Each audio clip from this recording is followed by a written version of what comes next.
உலகெங்கிலும் இருக்கும் பிளே தமிழ் நேயர்கள் அனைவருக்கும் வணக்கம். நான் உங்கள் ராம்ஜி. குருவினுடைய அதிசார வக்கர பயிற்சி. நண்பர்களே, குரு பகவான் மிதுனத்திலிருந்து கடகராசிக்கு சென்றிருக்கிறார். அது உலகத்துக்கே தெரியும். கடகத்தில் அதிசாரமாக சென்றிருக்கிறார்.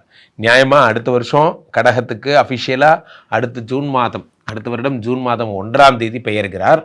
அதுக்கு முன்னாடி அந்த ப்ரோக்ராமை ப்ரீபோன் பண்ணி இப்பயே அதிசாரமாக கடகத்துக்கு சென்றிருக்கிறார். எல்லாருக்கும் தெரியும். இதில் நவம்பர் 11 டிசம்பர் 5 வரையிலான அதிசார வக்கர பயிற்சி. கடகத்திலே வக்கரமாக தலைகீழாக செல்கிறார். கடகத்திலே வக்கரமாக. அப்போது ஒரு கிரகம் நார்மலான டைம்லேருந்து பயிற்சி அடைஞ்சு அதில் வக்கரம் அடைஞ்சால் என்னென்ன பலன்கள் ஏற்படும் அப்படிங்கிறது தான் பார்க்க போகிறோம். அது குரு பகவானுடைய பயிற்சியும் வக்கரமும் ரொம்ப முக்கியத்துவம் வாய்ந்தது என்பதால் நாம் இதை தீவிரமாக எடுத்துக்கொள்கிறோம். எந்தெந்த ராசிக்காரர்களுக்கு இந்த அதிசார வக்கர பயிற்சி நற்பலன்களை ஏற்படுத்த போகிறது, யார் யாரெல்லாம் குபேர யோகங்களை அடைய போகிறாங்க, யார் யாரெல்லாம் வெளிநாடு போக போகிறாங்க, யார் யாருக்கெல்லாம் குழந்தை பிறக்க போகுது போன்றவற்றை ராசி ரீதியாக நாம் பார்த்து விடலாம். என் இதயத்தின் இடப்பக்கம் இருக்கும் விருச்சிக ராசிக்காரர்களை பொறுத்த வரைக்குமே இந்த குரு வந்து வக்கரமாகிறது என்ன பலன்களை தரப்போகிறது. நல்லா தான் சார் இருந்தார். 9ஆம் இடத்துல வந்தார், வந்து அதிசாரமாக வந்தார். வந்த உடனே ஒரே சிறப்பு. 9ஆம் இடத்து குரு நமக்கு என்னென்ன பலன்கள்லாம் தரப்போகிறார், நிறைய மகிழ்ச்சியும் சந்தோஷத்தையும் தரப்போகிறார், அதெல்லாம் நினச்சிட்டு இருந்தேன். ஆனால் 9ஆம் இடத்து குரு என்ன பண்ணிட்டாருன்னா சம்மந்தமே இல்லாமல் இதோட வக்கரமாயிட்டார். மார்ச் 21 வரைக்கும் இந்த 120 நாள் அவர் வக்கரத்தில் தான் இருக்கார். ஸோ இந்த 120 நாளில் அவர் வந்து என்னென்ன பண்ண போகிறார். 9ஆம் இடத்து குரு வக்கரம் பெற்றால் என்ன ஆகும்? 2-5 கூடையவன் 9ஆம் இடத்தில் இருந்து வக்கரம் பெறுகிறான். அப்போ என்ன ஆகும்னா பணம் வரும். பணம் வந்த பணம் என்ன ஆகும்? தேவையில்லாமல் செலவாகும். இதான் ஒரு விஷயம். ஆனால் என்ன ஒரு ஆச்சரியம்னா கடனெல்லாம் அடைச்சிருவீங்க. 2-5 கூடிய குரு பகவான் 9ஆம் இடத்துல இருக்கும்போது நண்பர்களே, ஜோதிட சாஸ்திரத்தில் ஒரு வார்த்தை உண்டு. என்ன அப்படின்னா கோபுர கலச யோகம்னு பேர். அது பேர் என்ன? கோபுர கலச யோகம். என்றைக்குமே 5 கூடை யோகாதிபதி பாக்யாதிபதி வீட்டில் இருந்தால் அது பேர் கோபுர கலச யோகம்னு பேர். அப்போது உங்களுக்கு என்ன ஆகுது அப்படின்னு பார்த்தீங்கன்னா, இந்த குரு பகவான் 2-5 கூடையவர் 9ஆம் இடத்தில் இருக்கும் பொழுது கோபுர கலச யோகம் வருகிறது. அந்த கோபுர கலச யோகத்தால் என்ன ஏற்படுகிறதுனா இதுவரை இருந்த வறுமையெல்லாம் மாறுகிறது. இது வரைக்கும் என் லைஃப்பில் 1008 கடன், 1008 பிரச்சனை, இப்போ என் லைஃபே மாறிடுச்சு போன்றவை எல்லாம் ஏற்படும். குரு மட்டும்தான், இந்த 9ஆம் இடத்து குரு மட்டும்தான் ஒரு வாழ்க்கையை தலைகீழாக மாற்றக்கூடியவர். ஒருத்தர் வாழ்க்கை எப்படி மாற்றிடுவார். காரணம் நான் சொல்வேன்ல, சனி கொடுத்தால் எவர் தடுப்பார். சனி கொடுத்தா தடுக்க ஆளே கிடையாது. குரு நினைத்தார் ஒரு உலகத்தையே உருவாக்குவார். குருவுக்கு மட்டும்தான் அந்த சக்தி உண்டு. விஸ்வாமித்திரன் கதை எடுத்துக்கங்க. விஸ்வாமித்திரன் என்ன பண்ணுறார்? புதிதாக ஒரு சொர்க்கத்தையே உருவாக்குறார். அவருக்கு மட்டும்தான் அந்த மாதிரி, குருவுக்கு மட்டும்தான் அந்த சக்தி உண்டு. அப்போ அந்த குரு பகவான் 9ஆம் இடத்தில் இருக்கிறவர் என்ன பண்ணுறார்? புதிதாக ஒரு உலகத்தை உருவாக்குறார். நீங்கள் மட்டுமே இருக்கிற ஒரு உலகம், ஒரு சந்தோஷமான ஒரு உலகம், ஆனந்தமும் மகிழ்ச்சியும் மட்டுமே விளையாடும் ஒரு உலகத்தை உங்களுக்கு பரிசாக கொடுக்குறார். 9ஆம் இடத்து குரு பகவான் கடன்கள் இல்லாத, நோய் இல்லாத வாழ்க்கையை தருகிறார். இந்த 9ஆம் இடத்து குரு பகவான் எடுத்த காரியம் யாவினும் வெற்றிங்கிற மாதிரி தான். இது வரைக்கும் நான் ஒரு கான்செப்டில் போயிட்டுருக்கேன். அந்த கான்செப்டில் எனக்கு வெற்றி கிடைக்குமா கிடைக்காதா? கண்டிப்பாக கிடைக்கும். காரணம் 9ஆம் இடத்து குரு பகவான் தூக்கி மேலே வச்சுருவார். இதெல்லாம் நடக்கும். அடுத்ததாக இந்த 9ஆம் இடத்து குரு பகவான் வேற என்ன செய்கிறார்? 2வது விஷயமாக 5ஆம் பார்வையாக உங்களை தான் பார்க்குறார். இங்கே தான் ஒரு ஆச்சரியமான விஷயமே. துலாம் ராசிக்காரர்களுடைய தொடர்ந்து இப்போ ஃபஸ்ட்டு மிதுனத்தில் இருந்தபோது துலாம் ராசிக்காரர்களுக்கு இருந்த பலனை போலவே இப்போ விருச்சிகத்துக்கு நவுந்துட்டார். இப்போ அதிசாரமாக விருச்சிகத்தை உடம்பை பார்க்குறார் குரு பகவான். பொன்னார் மேனியின் குரு உடலை பார்த்த அடுத்த க்ஷணம் உடல் பொன்னாக மாறுகிறது. என்ன பொன்னாங்கண்ணி கீரைன்னு பேர் வச்ச மாதிரி தான். கீரையிலேயே ரொம்ப சக்தி வாய்ந்த கீரை பேர் பொன்னாங்கண்ணி கீரைன்னு சொல்லுவாங்க. பொன் கிடைச்ச மாதிரி அது. அந்த மாதிரி இந்த குரு உடம்பை பார்க்கும்போது உடம்பு தங்கத்தை போல மாறுகிறது. தங்கத்தை போல, இரும்பை போல உறுதின்னு தானே அது குருஜி சொல்லுவாங்க. அது என்ன தங்கத்தை போல? தங்கத்தை போலனா என்ன அர்த்தம்னா ஒரு குறை இல்லாமல். தங்கத்தில் தான் சொல்லுவாங்க ஒரு குறை, தங்கத்திலே ஒரு குறை இருந்தால், அதாவது இப்போ ஒரு குறை இல்லாத உடலாக மாறுகிறது.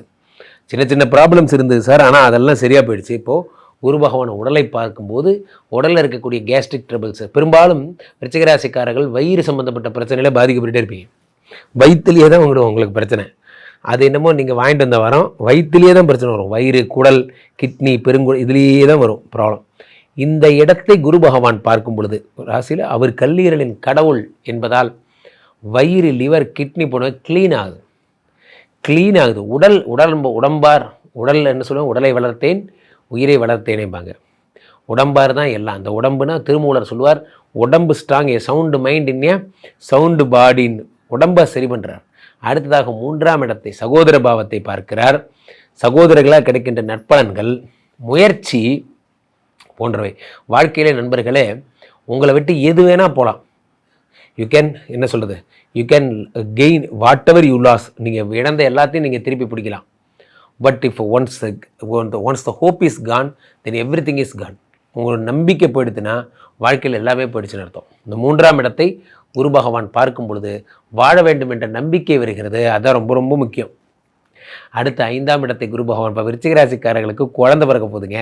விருச்சிகராசிக்காரர்கள் குழந்தை பிறக்கிற பிளான் இருந்தால் அவர்களுக்கு நிச்சயம் பிள்ளை பிராப்தி என்பது ஏற்படும். ஐவிஎஃப் தான் சார் பண்ணணும், ஐயுஐ தான் பண்ணணும். எனக்கே தெரியும் சார், எனக்கு எக்கு ப்ராப்ளம், எனக்கு இது ப்ராப்ளம், எண்டோமெட்ரியம் திக்னஸ் ப்ராப்ளம், எனக்கு அது ப்ராப்ளம், இது ப்ராப்ளம். எந்த ப்ராப்ளமாக இருந்தாலும் குரு பகவான் 5ஐ பார்க்கும் பொழுது ப்ராப்ளமே இல்லாமல் நேச்சுரலாகவே கன்சீவ் ஆகிற மாதிரியான ஒரு அமைப்பை குரு பகவான் தந்து விடுகிறார். இதில் என்னென்னா, இதெல்லாம் நல்லா தான் இருக்குது, இதெல்லாம் நல்லா இருக்குது. 9ஆம் இடத்து குரு பகவான் உங்களுக்கு பொன்னான பலன்களை, உடம்பை பார்த்துட்டார், 3 பார்த்துட்டார், 5 பார்த்துட்டார், கோடி கொட்டி தரார்.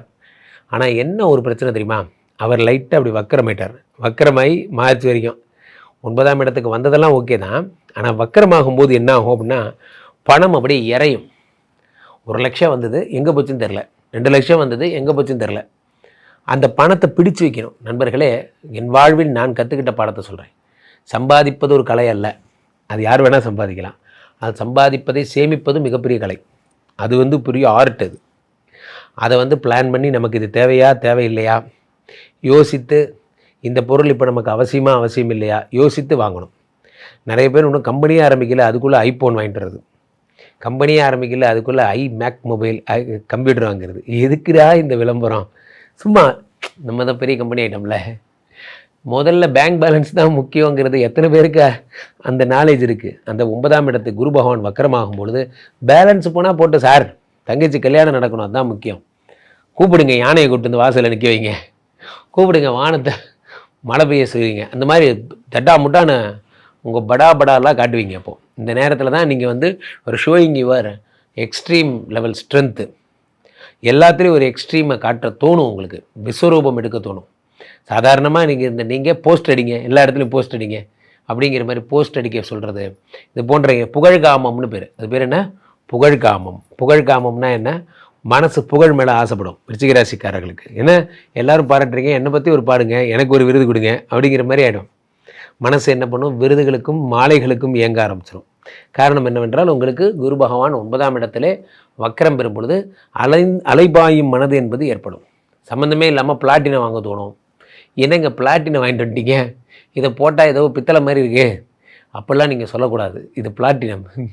இங்கே நம்ம ஊரில் பிளாட்டினா என்னன்னே தெரியாதே. நம்ம ஊருக்கு தெரிஞ்சதெல்லாம் கோல்டு தானே. இதெல்லாம் உங்களுக்கும் தெரியும். ஆனால் என்னென்னா, ஏதோ தெரியாமல் அவங்க கொடுத்தா பிளாட்டினம் வாங்கிட்டு வந்துட்டீங்க. நிறைய பேர் பிளாட்டினம் வாங்குறவங்கெல்லாம் பார்ப்பேன். பிளாட்டினம்னு நீங்கள் சொன்னால் தான்ப்பா மற்ற 4 பேருக்கு தெரியும்.